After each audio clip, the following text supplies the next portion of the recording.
And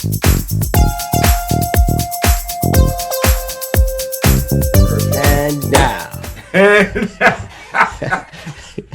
Welcome to another installment of Opinions Are Stupid. There's going to be a short one here because we got things going on. It's crazy. It's crazy out there. The streets are crazy. So we can really talk about a lot of stuff, but I think we should really focus on Joe Rogan and how fucking crazy this dude is. Holy F! You've been into Joe Rogan tear the last week or so. Come on, man. You know what I'm talking about. What is wrong with that guy? So Rogan gets on his show with the wonderful guy from Ted Lasso. What's his name? Brett. The coach, not Mr. Ted Lasso himself, the coach. The coach from Ted, not Ted Lasso's. Basically, Brett Goldstein was one of the people. He's also known as Roy from Ted Lasso. He's Coach Roy, and he's really fantastic. He's wonderful, and he does a great job. And he was on today this week after winning his MA. His MA, as Jamie would say, winning his MA, he gets on with our friend, our crazy ass friend, and then we get more stuff about how basically it's good to have money when fighting the coronavirus. Right. Like, what the fuck? Dude, that's what makes me laugh about this whole situation is that he's not even hiding the fact. Like, I've been listening to him with Brett Weinstein. I know, the Dark Horse podcast, which you love to listen to, but he was on that show. They were on Joe Rogan's show. And that's basically what he said. He was like, literally, he started off the show by saying, because I had good healthcare, because I had access to these doctors that I can talk to them whenever I wanted to. I can devise a plan, and I could basically come up with something that was good for me, and I could be healthy and get out of being sick when it comes to coronavirus faster than other people. And they were not hiding the fact that he's basic is because he has money, and that's the thing about this. It's like we can disagree or agree about taking the shot or not, but the reason why he's able to have the stance that he has is because he has $10 million, $100 million in the bank. So he can afford to take these chances, and not a lot of people can. So people have to make a decision, yes or no, based on the vaccine, based on, facts, not based on having $100 million in the bank. You know what I'm trying to say? And that's what blows my mind with the whole conversation that he's having. He's not hiding the fact when he's saying it. Because he literally said it in another episode, when it comes to masking, his kids are masked in school. So anytime he kind of talks about masking, it's always kind of this iffy thing, but his kids are masked. So he's contradicting himself constantly. So that's why this whole thing with the media is all over the place, because nobody understands his stance because it's all over the place. Well, it's not all over the place. He's a hypocrite. That's what it is. What you're saying is, by the way, let me fix myself here. We're talking about Brett Weinstein, not Brett Goldstein. Brett Goldstein won an MA for Ted Lasso. Brett Weinstein was on the Joe Rogan show talking about how Joe Rogan's an idiot. So, yes, he's a hypocrite. His whole thing is, and I'm telling you, I think it's a lie. I think he didn't get sick, right? I think he's full of shit. And I think that he's doing this because he wants to be part of the discussion. His audience is full of assholes, right? But there's a whole section of the audience that's like, I don't know what it's like, vaccination, blah blah blah. We know what this stupid vaccination thing is that people keep talking about, and we know that they keep saying stuff like, I'm not sure, I need to do some research. Fuck you. Vaccinations work like this. If they take a piece of the virus, whatever it is, RNA is a little different, but I'm gonna break it down because fuck you. If you want to look it up, actually read a fucking journal. They take a piece of the virus, they put it in a concoction that may contain some chemicals that are harmful for you. Yeah, right. The percentage of the chemicals that we're talking about that are harmful for you are so fucking small that they're not going to be harmful for you. You get worse from Diet Coke, which you assholes drink all the fucking time. And I'm not kidding. The sweetener in Diet Coke, and you can look this, and you can do some research on this, turns your brain, the liquids in your brain, into formaldehyde. This is an actual thing. Aspartame does this, and that's the main sweetener in Diet Coke. How do I know this? Because I feel like I had to look it up because I think some of my brain chemistry was changed to formaldehyde, which then affected me badly. That being said, this is not a conspiracy theory. Look it the fuck up. The FDA even said, "Hey, this could happen." But the dangers out, the risks, the what you call it for sweeteners outweigh the risk. I guess I don't know. Just eat less sugar, right? Or don't drink Diet Coke, or drink regular Coke, just not so much. There's some other natural sweeteners. I know I'm going off on a tangent, but I'm just saying there's other natural sweeteners that are much more sweet than sugar, but don't have the shitty aftertaste that aspartame does. But then again, that's me. Now. That's his rant, folks. Now let's go on to Joe Rogan. I just gotta fucking tell you the whole story. His ongoing issue, this jerk. His ongoing issue is he has a whole slew of people that watch him that are against getting vaccinated, right? Because his whole thing is, oh, I take various drugs and I'm cool and blah blah blah. Echinacea,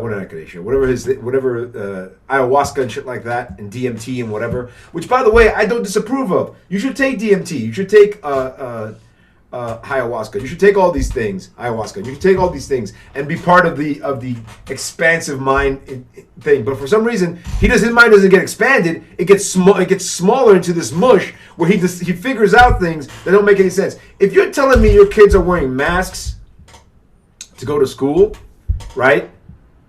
Your kids are wearing masks to go to school. That means you're basically buying in to the theory that this disease can be passed from person to person. If this disease can be passed from person to person, like let's say the measles, or let's say rubella, or let's say, anything else that you have a vaccine for, then you should fucking take a vaccine for it because it'll stop you from getting sick. You know what I'm saying? Like, I don't understand this. I don't understand. It's like the other thing is that I find really ridiculous is the idea of pharmaceutical companies, the pharmaceutical industrial complex, where once they got you, it's called, I don't want to get the flu or fucking, shingles or fucking anything like that. Please inject, or pneumonia, which I've been most of those I've been vaccinated for. So add me into that list because I don't want any of that shit. You know what I'm saying? Like, what the hell's going on here? This is so ridiculous. But the thing is, he's not hiding the fact that because he has these the thing that gets to me is he has the resources. He has the ability to talk to these scientists and to these doctors, and he has the ability to throw the kitchen sink at it without getting the vaccine. Right. So that's a huge difference from Joe Schmo that goes into a hospital in the middle, in any part of the country pretty much, and is going into an emergency room. He's not going to an emergency room. You know what I'm trying to say? They're coming to him. Right. He's getting this information to him. So it's different if he decides to make whatever decision he decides to make, because he's getting it from top people and who are giving him, the top medical expertise at that point.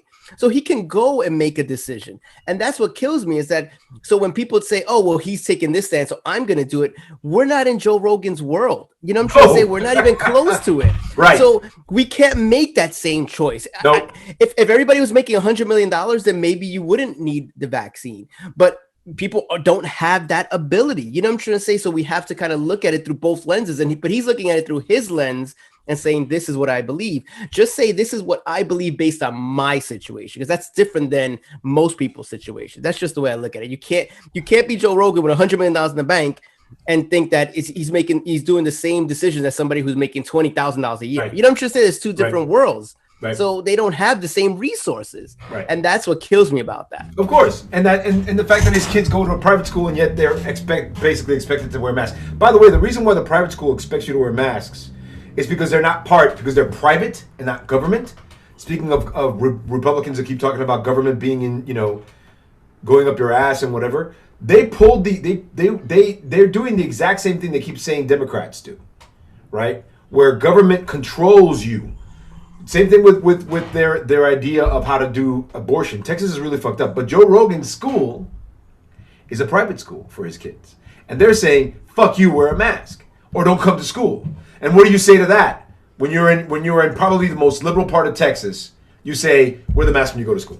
That's what you're saying. So his entire idea and ideology and point of view is skewed to the point where he's completely laughable. You can't take him seriously, right? You know, it's like a flat earthers. I mean, you can't take Joe. Let's be honest. You can't take Joe Rogan seriously in general because he's a comedian. So he's coming at it through a whole different point of view. He's not breaking it down. No, I'm saying his you know, his you're right. He's not a scientist. His skit is comedy, right? So this is what he does, and so because of that, you have to.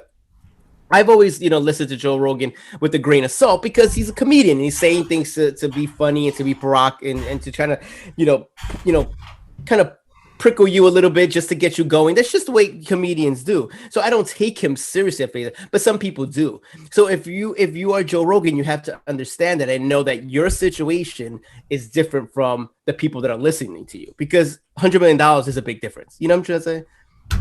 So $100 million is a big difference. I don't. My whole thing about vaccinations and the fact that we're still fighting it, and the fact that we have still people going to.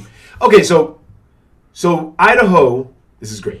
Idaho has fought against masks and vaccinations because they have a Republican in their thing, and of course this is completely whatever. And they fight, and people are fighting against mandates and whatever.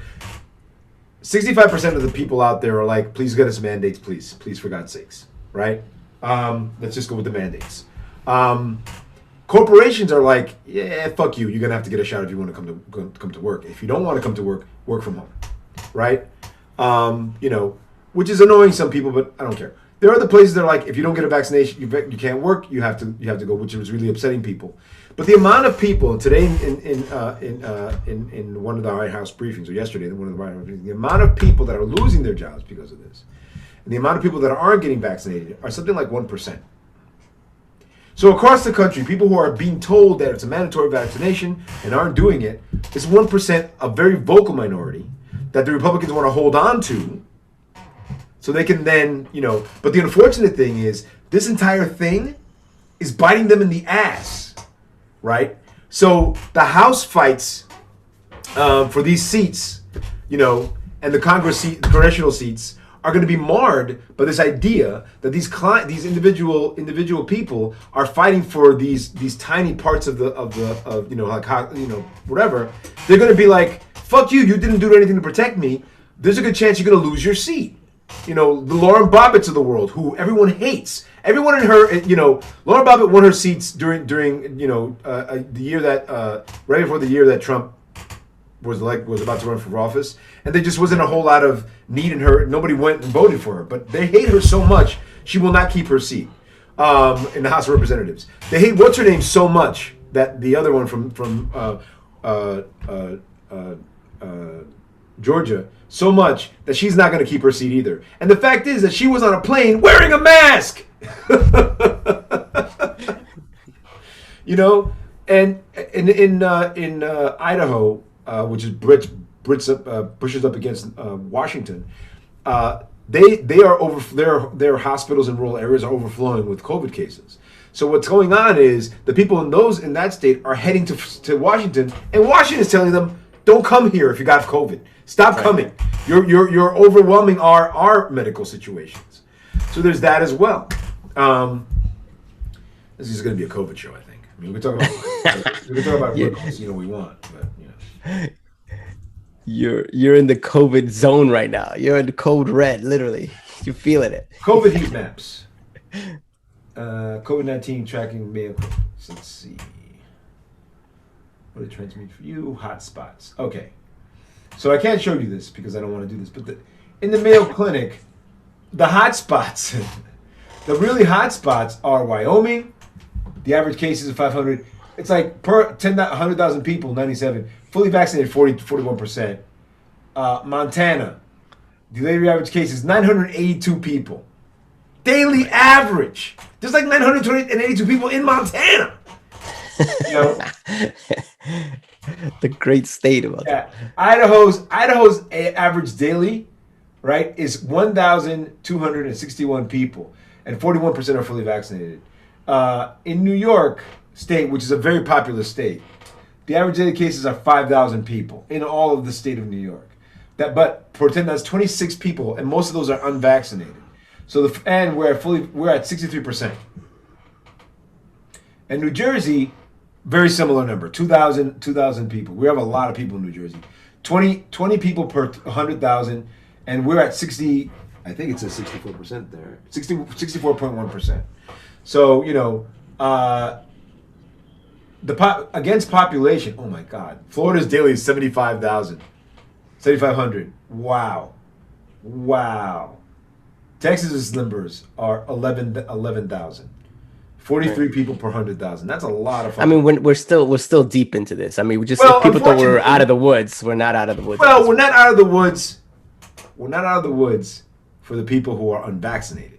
let's just say about that. There is this realization that there is a need. Like West Virginia. West Virginia is at from 100,000 people in West Virginia, 90 of them per 100,000 are sick, which is a lot of numbers. That's still like, that goes back to that 1%, a 0.1%. Right. But fully vaccinated is 50%, which is not bad for West Virginia considering. But the average daily count is 6,108, and then Kentucky is very similar, but they have a bigger population. So we're still at 50. A lot of places are at 50%. Washington is at 60%. Oregon's at 60%. California still hasn't reached 60%. They're at 58%. We don't have the vaccinations that we would need, but it ends up being Wisconsin and Iowa. Well, is that like, for example, those numbers you're reading, is that because children are not vaccinated yet? So when you're saying 60%, is that 60% of the adult population? Is that what you're saying? I'm not entirely sure how that would work, but let me see. There's a table here. Because if a vaccine becomes available for children, let's say by next year, those numbers would change. So I'm curious if they're just saying it's for adults or the whole population, because the whole population will be different than just adults, because kids can't get it at this point. Yeah, kids are getting it. That's what. No, I mean like between 5 and 12, as of yet, it's not been approved. So that's what I'm saying. Like if you're killing the whole population, then of course that's why it would be 60% in a lot of these states, because children make up a bulk of this population, and they're not able to get it. That's a good question. But if it's just adults, then that's a different number. You know what I'm saying? I think that yes, that's a great point. I'm not entirely sure what that is, but I know that we're going to be getting Pfizer's ready to release the vaccination for kids under 10 or 12, right? Yeah, 5 to 12, I believe. 5 to 12, which will solve a lot of the issues here, because parents, I have a feeling, right, that it kind of begins and ends with the children, right? Where people were kind of like, my kids ain't getting it, I'm okay. If it was a completely different, and kids were dying left and right, people would be vaccinating their kids, and Trump couldn't say anything about it. The idea of living in fear by getting a vaccination is stupid, because am I living in fear when I put on my fucking seatbelt and drive my car? Right. There's fear everywhere you go, right? Am I living in fear when I wear a helmet when I drive my motorcycle? Right. Look at you. Bad to the bone. That's the song of the week. Song of the week. Bad to the bone. Yeah. So there's that. I mean, these are things that we should, am I living in fear by not eating shellfish if I have an allergy? I don't know. These are just preventive measures. Why are we acting like preventive measures are living in fear? I don't want to get a fucking virus that can kill me. Fuck me, I guess. How stupid of me. It just seems really ridiculous to have that point of view as your reason. It's like, and it's this emasculation, right? Because it's like, oh, you're living in fear. It's like, no, I'm not. I'm being smart, unlike you, dummy. Which I think is really ridiculous. By the way, our friend, our family member that was in California that was sick. There's an update. Here's good breaking news. Is the breaking news banner? Seems to be okay. So no hospital visits. Right. No whatever. He had a breakthrough infection. He's gotten better. He's fine. But by the way, but did you tell a certain family member that whether you get the vaccine or not, they are, let's say, 90 to 95% effective, there's always that 5% chance. Like they're not 100% foolproof. It's actually 10% at this point because of the Delta variant. No, but that's what I'm trying to say. There is that percentage. So we just, the reason why I bring that up is we have a family member that likes to throw that number out, and I don't think he understands that the vaccine was never 100%. No, he doesn't understand anything. He's done. I'm not saying that. I'm just putting out a fact that. No, I'm saying it as a fact. If you have to fucking struggle with the idea of how percentages work, you're not really thinking about it. You know what I'm saying? It's dumb. It's stupid. I'm sorry. I don't think he's a dumb person. No. I think he's actually pretty intelligent when he wants to be. But I think there is a need. And not just him. There's a couple people in our family that aren't doing the math. You know, I'm not going to do anything that the FDA hasn't approved. The FDA hasn't approved pot. I see you smoking that shit. I didn't want to go. You know what I'm saying? I'm just saying. That's not. The FDA doesn't think it's a good idea for you to drink, right? Not stopping you from drinking. And smoking at the same time. Or smoking at the same time, right? Woo! Double time. You know? So don't come to me about the FDA approval, blah, blah. Fuck you. So that it's just funny how certain members of our family, whether you agree with the shot or not, all of a sudden are FDA. Yeah, worried about the FDA. Or even better, I don't want to do anything. I don't want to do anything that the government wants me to do. All right, don't get a license. Don't get a passport. Fucking build a treehouse and fucking live in it. Get the fuck out of here. I don't want to do anything the government. That's my favorite. That's my favorite new thing. I don't want to do anything the government wants me to do. So you're going to murder people just to murder them. And I'm laughing at this because we're talking about certain people of our family who we know have never used the letters FDA together in any capacity. But now all of a sudden it's like, oh, the FDA doesn't approve FDA this. says, get the fuck out of here. I've never heard you talk about the FDA in any capacity. But that's the thing. It's like, the government's making me do this. I'm like, okay, the government's making you pay tolls. Right. You're going to stop paying tolls? Oh, the government you pay taxes on gas, so stop paying taxes on gas. Better yet, don't use gas because the government wants you to use gas. It's like it's like either you're in or you're out. I don't want to do stuff the government doesn't want me to do. You're an asshole. What do you mean you don't want to do stuff the government doesn't want you to do? You know, you're going to just drink the government passed warning on fucking bleach. You're going to drink that? Oh, wait. Some people did. It's like it's a dumb idea as to why. You know, everyone has their crazy uncles, their funny cousins, their funny nieces in the family, and that's what makes family dynamics so weird and funny and interesting all at the same time. But then when curveballs like this happen and you start hearing like the way people think, it's like, I've known you since you were 3. Where is this conversation going? Yeah. I think that's what makes it funny. Do you know what FDA stands for? It's like my favorite question. Right. The Food and Drug Administration. Get the fuck out of here. I haven't worn this t-shirt, I don't think, right? No, this is a new one. Is that shirt FDA approved? Did that shirt FDA approved? Yeah, it's the Totoro as a kaiju, which we all know Totoros are kaijus anyway. So my is he destroying San Francisco? Is that everything? He's destroying. Yeah, he's making San Francisco pay for their insulin. So, insolence. I know it's a joke, folks. So there's a Back to the Future musical coming out. Have you seen it? Is this true? I didn't know. Yeah. Which makes me think, do we really need a Back to the Future?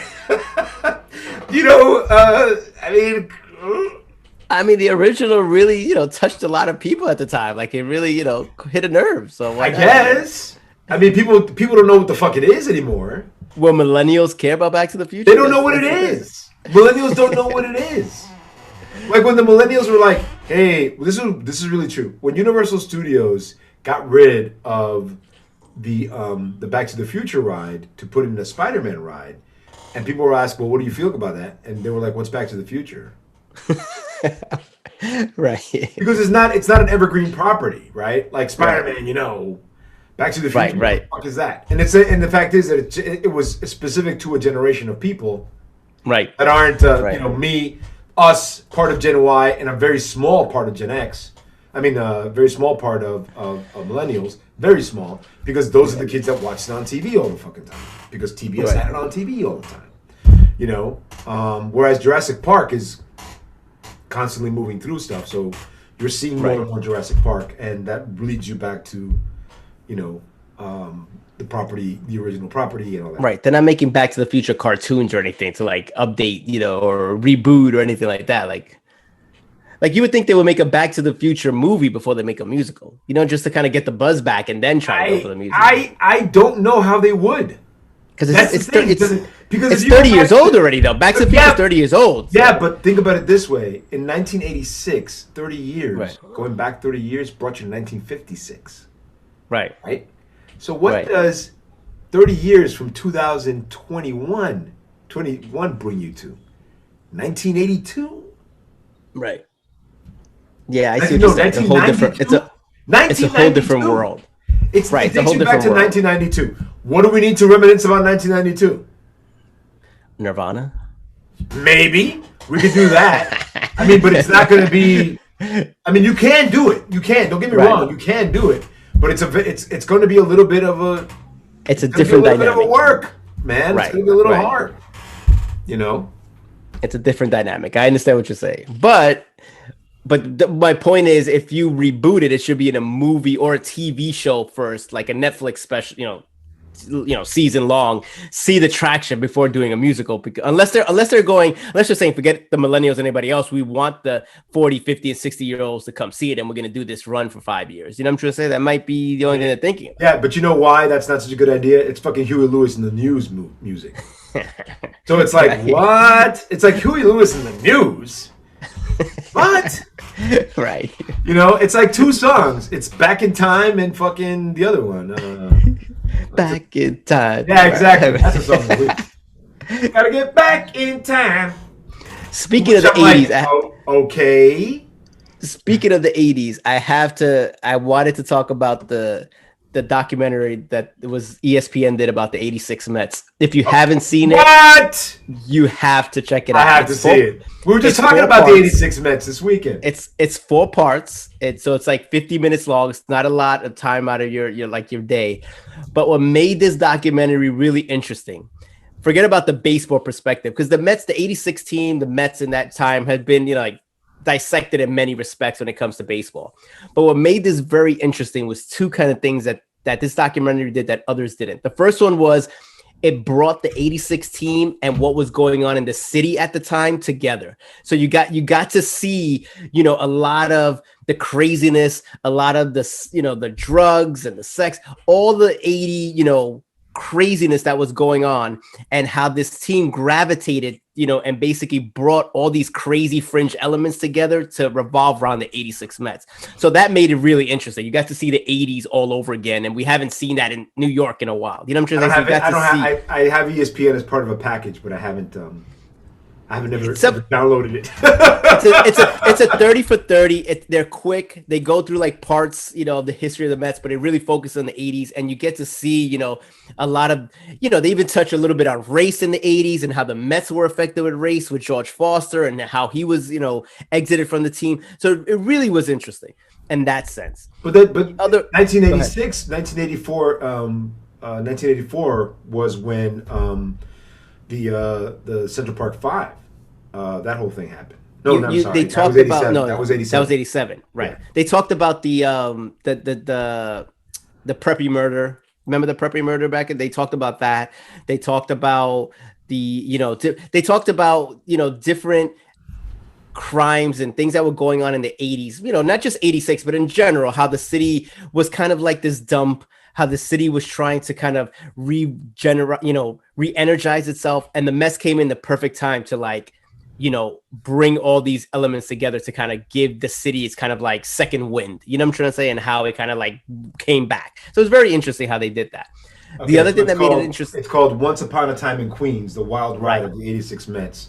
Right. On ESPN. Sounds great. I'm gonna try. I'm gonna see if I can see it. The other thing that was interesting was that they didn't do that I haven't seen is that they broke down individual players and what they were going through. So not necessarily about drugs and everything, but just like Keith Hernandez talking about his dad and how his dad helped him through his career, and how during the playoffs, like there were certain big hits that Keith Hernandez got in the playoffs and World Series, and you would see him physically, like on first base, like when we got a base hit against Bruce Hurst in the World Series, he physically kind of like dropped to his knees, and you think that he's kind of like emotional because of like he got this big hit, but he was like, yes, that was big, but I was thinking of my dad at that point. I was thinking about like all the times that we were like, that he would like help me in the backyard, and how we would fight back and forth, and how it just kind of hit him, at that point. You know what I'm trying to say? So it's kind of interesting to see what their mindset was during the playoffs and World Series, where it was more than just the game. There was so many family dynamics and so many like internal struggles within the team that they were literally like fighting and mending each, within the game. So it was really interesting to see that part of it. That's interesting, considering that Hernandez is he was Mr. Met, right? He was the guy. Right. He was the guy that kind of like made the Mets who they were. Right. One of the guys. I mean, you can't not say anything about Mookie Wilson. But Dwight Good, like I give you another. When Strawberry hit a home run in Game 7, right? He hit a home run in Game 7, and when he crosses the plate, Ray Knight grabs him, and you think that Ray Knight is pumped and he's like excited. And he's telling him like, "Congratulations, like you did it" or whatever. But that's not what Ray Knight was telling him. What Ray Knight was telling him was, "Hey, Davey Johnson benched you in the last game. I know you haven't talked to him in 24 hours. Talk to him."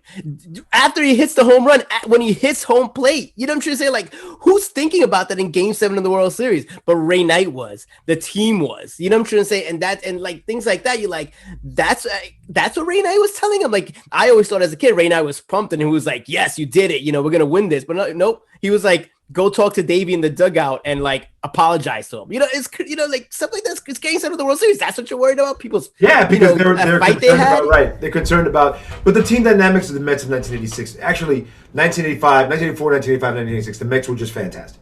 I think the bloom was off the rose in '87 because the Mets made some really bad decisions by getting rid of some team members. And or maybe not, or maybe it was just the team members decided they could make. No, they talk about there was no chemistry because they got rid of certain people like Kevin Mitchell and Ray Knight and those kind of guys. The air was kind of out of the balloon at that point, and it just started deflating from there. And that was a shame because the thing about it's always about how the ability of a team to come together, and some teams gel and and are able to do it, and some teams don't, and those are the teams that don't do so hot or whatever. But the Mets in the '80s. In that part, like they were great to watch, man. Even when they lost, they were a great team to watch, right? And it I mean, we could say that they won considering how close they were with that's how close that series was. That it was just one major error that made them win. I don't know if that was the case. I think it could have been, it could have been the fact that they were just a better team. Right. Because they were batting, right up against the Sox. They were up against them, and they were batting against them, and they were pitching against them, and they were doing great against them. It was just, every game was its own singular game, and that's how they played it, and that's what was great about it. For people to think that Bill Buckner cost the Red Sox the World Series, just remember, Game 7, the Red Sox were winning 3-0 in the 6th inning. Right. And in the 8th inning, when the Mets were up 6-3, the Red Sox came back, made it 6-5 in the 8th inning with the runner on second with nobody out. So the Red Sox had plenty of opportunities to win this game in this series. It wasn't that singular moment that didn't happen in Game 7 of the World Series. It happened in Game 6. You know what I'm trying to say? But it just was, for Red Sox Nation, that play just symbolized everything that had gone wrong up to that point. You know what I'm trying to say? So they jumped on it. But as a baseball fan, that wasn't what led to them losing. If it's possible for anyone who's watching the show, the 10 people or 11 people. Woo! Woo! We love you. We love you, 10 people. to watch these games or watch some kind of like condensed documentary of these games. They were fucking fantastic. It was one of the best playoffs best playoff series I've ever seen. Right. You know what I'm saying? Like crazy, day in, game out. It was like knuckle biting, end of your seat. Every inning had something happening in it. Everything was just amazing. And game you were talking about game 7. Game 6 was fucking amazing. Game 5 was amazing.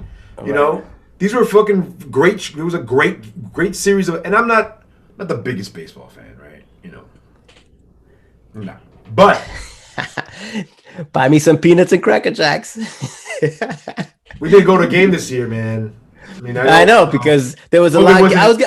I was thinking of going today with the kiddies to see because the Mets had a doubleheader, but it just doesn't work out sometimes. It's best we start fresh next year when things are hopefully back to normal. You know I'm all for it. You and me, maybe the kids, go out there, get some baseball in. Right. I'd love to do it with you guys. Maybe bring Max along if he's interested. Max is a big diehard fan, baseball fan. Yeah, he's like, forget about it, biggest fan of baseball. He bleeds it, watches the MLB package every night. Bleeds blue and orange. That's just what he bleeds. I mean, it's just what it is. It's just something strange. He has a blood disorder. It's a blood disorder. These jokes are the jokes, folks. It's a joke. Send you like the great Foghorn Leghorn said. It's a joke. Send you. I was driving my mom. As a matter of fact, I was with Max and my mom on Saturday, and I'm trying to. That's a podcast right there. Can you? Can you put a camera there? Let me just tell you.